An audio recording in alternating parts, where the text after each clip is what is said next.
Selamat pagi, perkenalkan nama saya Robertus Jeno Pranata, NIM 19104168892,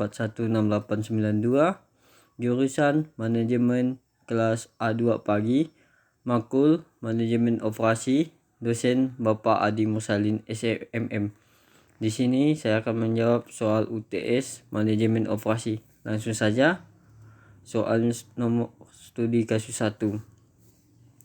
Diketahui masalah penunggasan produksi kue perusahaan si Coco yang mana dibantu oleh 4 karyawan, diantaranya Paijo, Paija, Wanto, dan Wanti, yang akan diberdayakan di bagian adonan, memasak, memotong, membantu, dan mengemas.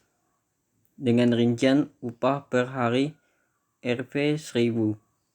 Sebagian berikut tentukan pengelahan optimal pekerjaan ke karyawan. Agar diperoleh biaya upah paling murah, jelaskan masalah penugasan di atas. Penye lensai 5. Langkah 1. Mencari biaya untuk setiap baris. Biaya untuk membatalkan semua biaya yang ada pada baris yang sama. Dengan langkah ini maka diperoleh hasil. Di sini ada Paijo 65, 50, 60, 70, Paija 55, 45, 60, 55, Wanto 50, 60, 75, 70, Wanti 40, 55, 65, 60.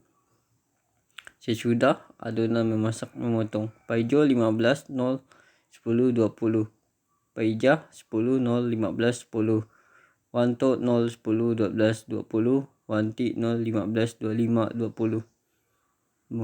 Langkah kedua, pastikan semua dan kolom sudah memiliki nilai 0. Dan ternyata kolom 4 dan 5 belum memiliki nilai 0. Dengan demikian perlu dicari lagi nilai tersebut pada kolom tersebut.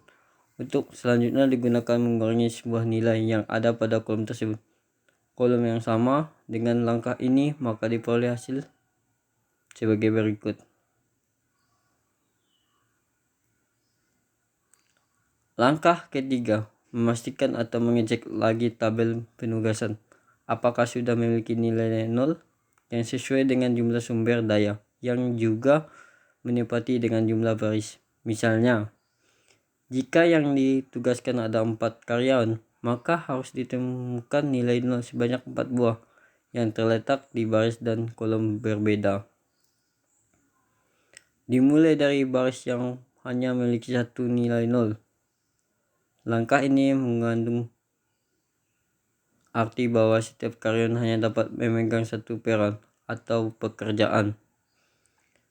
Perhatikan, dari matrik di atas, ternyata nilai 0 ditemukan pada baris ketiga dan 4, yaitu baris Wanto dan baris Wanti.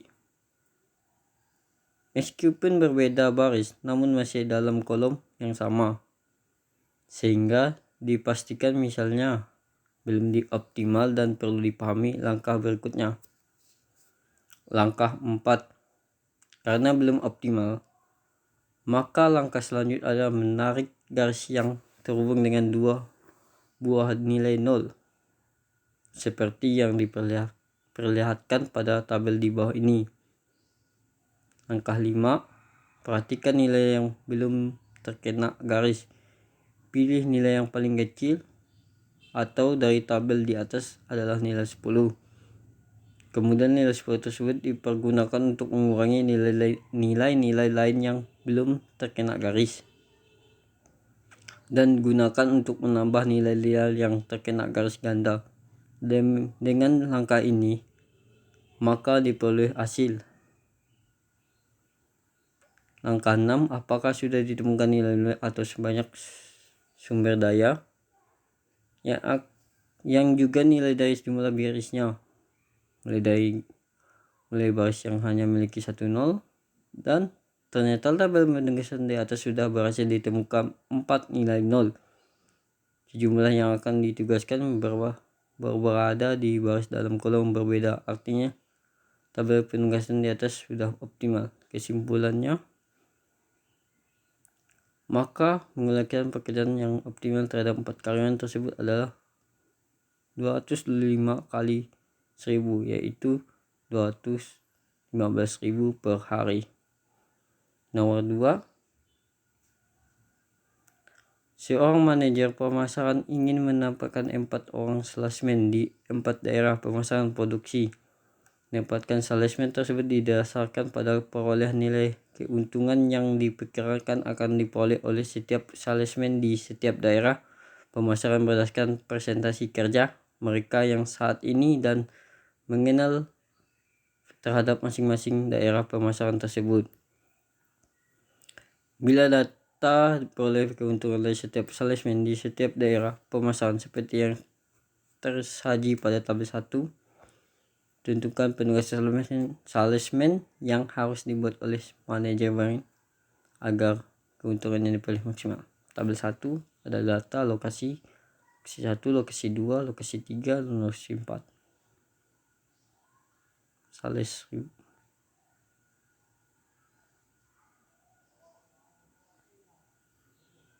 penyelesaian tujuan yang ingin dicapai dalam penugasan salesman di atas adalah diperoleh keuntungan maksimal sehingga masalah ini tergolong dalam masalah maksimalisasi.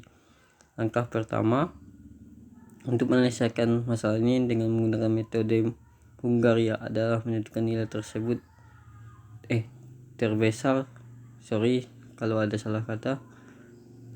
dari setiap baris dengan hasil sebagai berikut. Baris 1, 1000 baris 2. Hal ini berarti bahwa nilai keuntungan pada baris 1 dikurang dari 1100, baris 2 dikurang dari 1100, baris ketiga dikurang 1050, dan baris keempat dikurang dari 1150. Hasil perhitungan langkah pertama ini terdapat pada tabel 2. Selanjutnya diperiksa apakah setiap kolom telah mempunyai nilai 0. Ternyata pada tabel 2 terlihat bahwa kolom 2 belum mempunyai nilai 0, sehingga perlu diketahui nilai tertentu, nilai terkecil dari kolom tersebut, yaitu 100. Setiap nilai pada kolom 2 dikurang dengan 100, sehingga diperoleh hasil seperti pada tabel 3.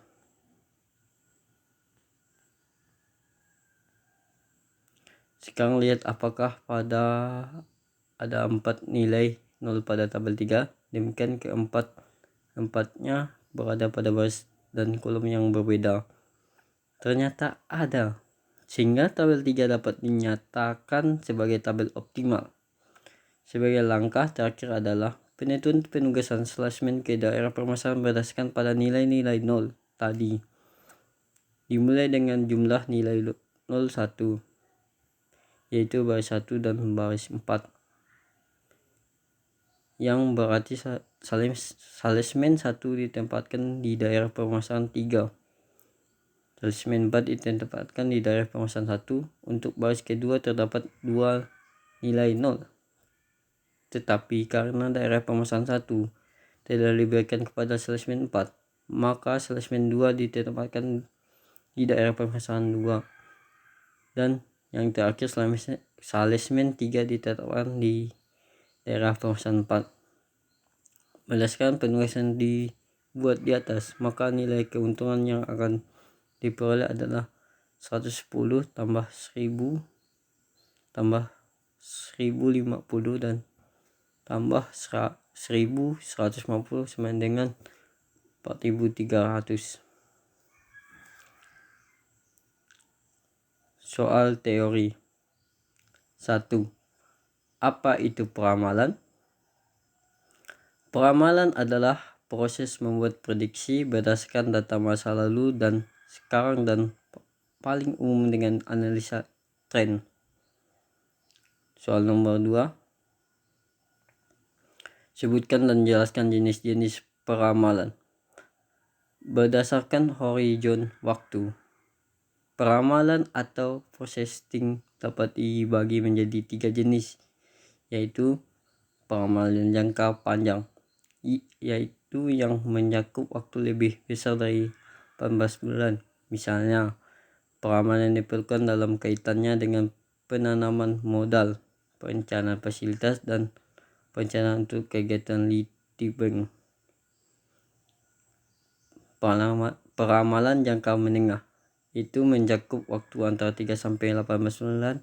Misalnya, peramalan untuk perencanaan penjualan, perencanaan produksi, dan perencanaan tenaga kerja tidak tetap. Peramalan jangka pendek itu mencakup jangka waktu kurang dari 3 bulan. Misalnya, peramalan dalam hubungan dengan perencanaan, pembelian material, penjualan kerja, atau penugasan karyawan. Soal nomor 3, mengapa strategi peramalan sangat urgen atau penting bagi perusahaan? Karena perusahaan bisa mengelola arus kas dan menetapkan anggaran untuk masing-masing fungsi bisnis, memperkirakan kebutuhan pasokan bahan baku, tenaga kerja, dan mesin produksi. Bisa juga menentukan tingkat persediaan yang optimal sehingga tidak terlalu berlebih atau tidak terlalu kurang. Nomor 4, jelaskan pendekatan peramalan yang digunakan. Peramalan yang menggabungkan beberapa faktor diantaranya seperti intuisi, pengalaman pribadi, dan sistem nilai pengambilan keputusan. Adapun di dalam metode peramalan, metode kualitatif ini terdapat beberapa teknik yaitu antara lain sebagai berikut.